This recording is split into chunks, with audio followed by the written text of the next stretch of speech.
Salam sejahtera. Okey, hari ini kita akan membincangkan eksperimen 6.3 dan 6.4 ya. Di mana tajuk dia adalah mengkaji hubungan antara kepekatan ion hidrogen, maksudnya dalam asid, dan ion hidroksida yang ada dalam suatu alkali dengan nilai pH. So, kamu semua boleh rujuk kepada buku teks ya, muka surat 146 hingga 147. Untuk eksperimen ini, kita buat ulang kaji sedikit tentang nilai pH. Ya. Nilai pH adalah satu ukuran tentang kepekatan ion hidrogen, ya, ataupun kepekatan ion hidroksida dalam sesuatu asid ataupun alkali. So, yang skala pH ini, dia bermula dari 0 sehingga nombor 14. Ya. Daripada nilai pH ini, kita boleh buat kesimpulan ya, sama ada sesuatu bahan itu adalah berasid ataupun beralkali. Okey, seperti mana yang kita sudah tahu, yang nombor 7 itu adalah bersifat neutral ya, dia neutral. Okey, semakin ke kiri ya, semakin maksudnya nombor ataupun nilai pH itu semakin rendah itu, dia adalah semakin berasid.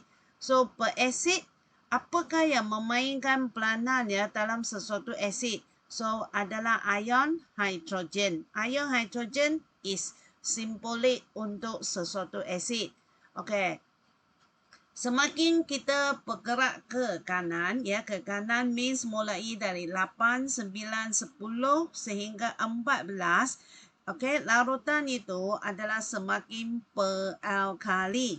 Okey, semakin beralkali maksudnya kepekatan ion hidroksida dalam sesuatu larutan itu semakin pekat ya, semakin tinggi kepekatannya.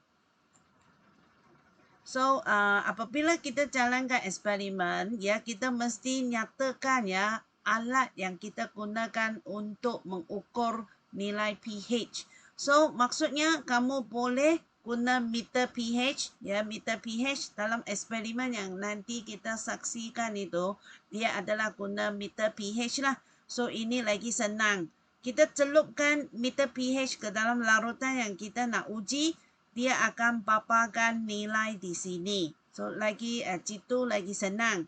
So, lagi satu ialah kertas pH. Ya, kertas pH, apabila kita celup ke dalam sesuatu larutan, dia akan berubah warna. Kemudian kita rujuk kepada warna yang ada di skala ini, ya. So, nanti kita akan catat nombor itu, nilai itu. So, kita tahu dia itu asid ataupun alkali. Okay. So, ini dia hubungan ya, kita mesti ingat ya. So, ini adalah khas untuk asid sebab nilai dia, nilai pH ini adalah kurang daripada 7. So, hubungan itu kita mesti ingat ya. Setiap kali kita ingat di hujung sini, dia adalah asid kuat. Ya, asid kuat maksudnya kepekatan ion hidrogen adalah tinggi.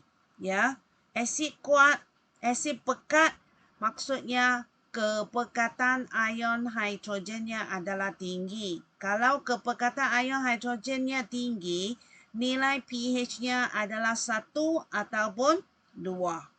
So, larutan itu kita boleh buat kesimpulan, darjah keasidan larutan itu bertambah. Ya, bertambah ya darjah keasidan itu. Okey. Kemudian kita lihat skala untuk skala pH untuk alkali pula, dia mula dari 8 sampai ke 14. So, dia terbalik ya. So, yang paling kuat ya, alkali kuat adalah di hujung. Asid kuat pun ada di hujung. Okay. So, dia terbalik dengan asid. So, kita dapati apabila kepekatan ion hidroksida di sini tinggi, nilai pH-nya juga tinggi. Kalau kita bandingkannya dengan asid, asid apabila kepekatan ion hidrogennya tinggi, nilai pH-nya adalah rendah ya. So jangan silap antara dua ini. Okay. Okay, sesuatu bahan kimia itu dia adalah kita akan classify ya, kita akan kelaskannya sebagai asid kuat ataupun asid lemah ataupun alkali kuat, alkali lemah itu adalah berdasarkan darjah pengayonan dalam air. Maksudnya berapa peratus dia boleh mengayon dalam air. So, kalau dia 100%, kita kata bahan itu mengalami pengayonan lengkap ataupun mengayon lengkap. Lengkap maksudnya 100% molekul asid itu, kita rujuk kepada asid lah. Okay? Dia tukar menjadi ion. Means tak ada satu pun akan tinggal sebagai molekul. Sebab kalau dia dalam bentuk molekul, dia tidak menunjukkan sifat asid ya. Okay, kalau dia kurang daripada 100%, kita kata bahan itu mengalami pengayonan separa. Separa maksudnya less than 100%. Ya, so kepekatan ion hidrogen ataupun kepekatan ion hidroksida yang dihasilkan adalah rendah. Ya, sebab dia ada lagi, belum lagi terion menjadi ion. Okay. Nanti you akan menyaksikan video bagaimana nak menjalankan eksperimen 6.3. is a very simple eksperimen ya. Okay. Kita ambil larutan yang sudah diketahui kepekatannya. Maksudnya ini biasanya pembantu magma dia akan sediakan 3 larutan untuk kamu. So kamu tuangkan larutan itu ke dalam 3 bikar yang berasingan, kemudian kamu celup meter pH. So dia akan menunjukkan bacaan lah. So kita dapati kepekatan asid hidroklorik sebab dia monoplotik kan, monoplotik. 0.1 mol per dm3 akan menghasilkan kepekatan ion hidrogen yang sama, iaitu 0.1 mol per dm3 juga. Okay, ini untuk 6.3. Okay, now kita rujuk kepada 6.4. Dia sama. Cuma kita tukarkan asid hidroklorik itu, kita tukar menjadi natrium, larutan natrium hidroksida, NaOH, sejenis alkali. Ya, alkali sama juga. Kita sediakan alkali itu dalam 3 kepekatan yang berbeza. So, kita celupkan meter pH, dia akan menunjukkan bacaan macam ni. So, nanti you fikirkan mengapa, why kita dapat bacaan macam ni. Okay. Okay, ini dia. So, kita akan menyaksikan video itu. Kemudian, kamu perlu siapkan laporan ya. Kamu mesti siapkan laporan itu. Ingatlah, if you aim, you aim. Kita tak dream. You aim for A+ in your chemistry. You have to work for it. You have to work for it. Okay, so kita lihat video dulu lah. Okay.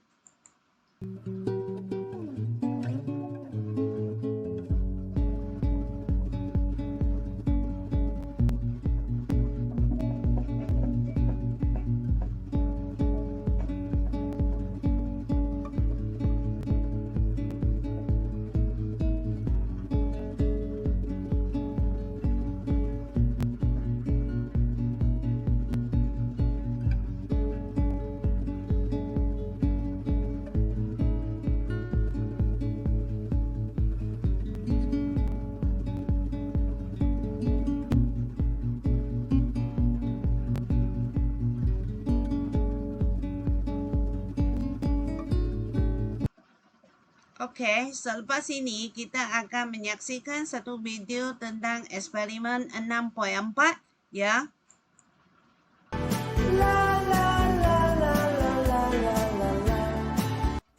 Tujuan bagi eksperimen ini adalah untuk mengkaji hubungan antara kepekatan ion hidroksida dengan nilai pH alkali.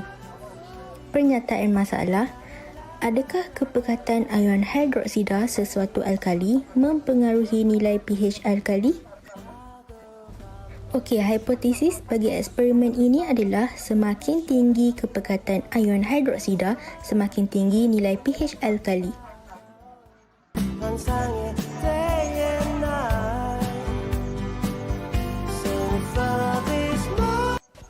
Langkah pertama, tuangkan 20 cm padu larutan natrium hidroksida yang berlainan kepekatan ke dalam 3 bikar yang berasingan.